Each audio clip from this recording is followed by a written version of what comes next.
இந்த மேடே கொடுக்கறது என்னன்னா, நான் வந்து ரொம்ப சீரியஸ் ட்ரபிள் இருக்கிறேன் அப்படின்னு சொன்ன உடனே என்ன ஆயிடுவாங்கன்னா, ஏர்போர்ட் வந்து அதுக்கு ஃபெசிலிட்டேட் பண்ணுவாங்க. மத்த இன்கமிங் அவுட் கோயிங் பிளேன் எல்லாத்தையும் ஸ்டாப் பண்ணிடுவாங்க, ரன்வே கிளியர் பண்ணிடுவாங்க, எமர்ஜென்சி சர்வீஸ் அலர்ட் பண்ணுவாங்க. இந்த மாதிரி விஷயத்துக்கு தான் அது கொடுக்கறது வழி. அதுக்கு பிறகு கீழ இருந்து ஒண்ணும் பண்ண முடியாது. அவங்களுக்கு ப்ரையாரிட்டி கொடுத்துருவாங்க, அவ்வளவுதான் பண்ண முடியும். அந்த எமர்ஜென்சி சிச்சுவேஷனுக்கு ஏர்போர்ட் தயாராயிக்கும். இதுக்கு தான் மேடே கால் கொடுக்கிறது. மத்தபடி பெரிய விதத்துல மேடே கால் கொடுத்திருக்காரு அப்படிங்கும் போது டெஃபினெட்லி அவர் பைலட் ரியலைஸ் பண்ணிருக்காரு, பிளேன் கிளைம் பண்ண மாட்டேங்குது. இந்த நேரத்துல என்ன பண்ண முடியுமோ அதை நிச்சயமா அவர் முயற்சி பண்ணிருப்பாரு. ஆனா அன்பார்ச்சுனேட்லி அவராலையும் பண்ண முடியல. நீங்க எல்லாமே கொஞ்சம் டெக்னிக்கலான பர்சன். கண்டிப்பா இந்த டெக்னிக்கல் ரீசன்ஸ் தானா, இந்த ஃபெயிலியர் டெக்னிக்கல் ஃபெயிலியர்ஸ் தான் காரணமா இருக்குமா, இல்ல ஹியூமன் எரர் இருக்குமா அப்படிங்கிற விஷயங்கள்லாம் விவாதிக்கப்படுது. ஹியூமன் எரருக்கு இல்லமா, என்னால தெரிஞ்ச அளவுக்கு 99.9999% ஓரளவு சொல்ல முடியும். ஹியூமன் எரர் இருக்கிறது பாசிபிலிட்டி இல்லை. பட் எதையுமே நீங்க நான் சொன்ன மாதிரி எதையுமே நீங்க ரோல் அவுட் பண்ண முடியாது. இதெல்லாம் இருக்கலாம் அப்படிங்கிறது. பவர் லாஸ் தான் ஒண்ணு மேஜரா பார்க்கப்படுது. அப்படி இல்லைன்னா ஒரு மேஜர் சாஃப்ட்வேர் இஷ்யூஸ் ஏதாவது இருந்து, ஏன்னா எல்லாத்துக்குமே பேக்கப் இருக்கு. அதனாலதான்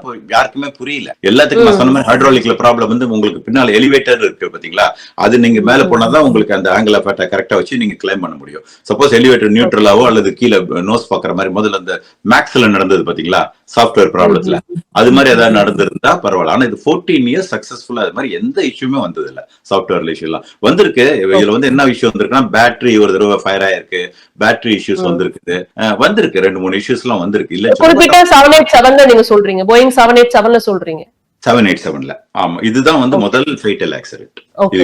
14 இயர்ஸ் அது சக்சஸ்ஃபுல் ஒரு ஏர்கிராஃப்ட். அதே மாதிரி ஹைலி ரிலையபிள் ஏர்கிராஃப்ட்ல இது ஒண்ணு, வித் எல்லா மாடர்ன் டெக்னாலஜி எல்லா இதுமே என்ன இப்போ மாடர்னா இப்ப என்னென்ன இருக்குமோ அத்தனை அதுல. சார் ஆக்சுவலா இதுல பாக்கும்போது நம்ம எல்லாருமே வந்து என்ன கிராஷ் நடந்தது என்ன அப்படிங்கறத பேசிட்டு இருக்கோம். இந்த மேடே கால் கொடுத்த உடனே உள்ள இருக்கிற பயணிகளுக்கு வந்து இன்ஃபர்மேஷன் பாஸ் பண்ணப்பட்டிருக்குமா, இல்ல இன்ஃபர்மேஷன் கொடுத்திருக்க மாட்டாங்களா, என்ன நடந்திருக்குங்கிறது தெரிஞ்சு வாய்ப்பே இல்ல.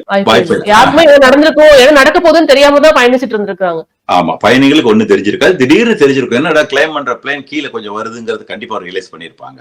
அப்போ உங்களுக்கு பயம் வந்திருக்கும், கண்டிப்பா வந்திருக்கும். ஏன்னா நீங்க உங்களுக்கு தெரியும் கிளைம் பண்ணல, உங்களுக்கு வந்து கீழே வருதுங்கும் போது டெஃபினட்டா ரியலைஸ் பண்ணிருப்பாங்க. பயணிகள் பேனிக் ஆகிறதுக்கு வாய்ப்பு இருக்கு.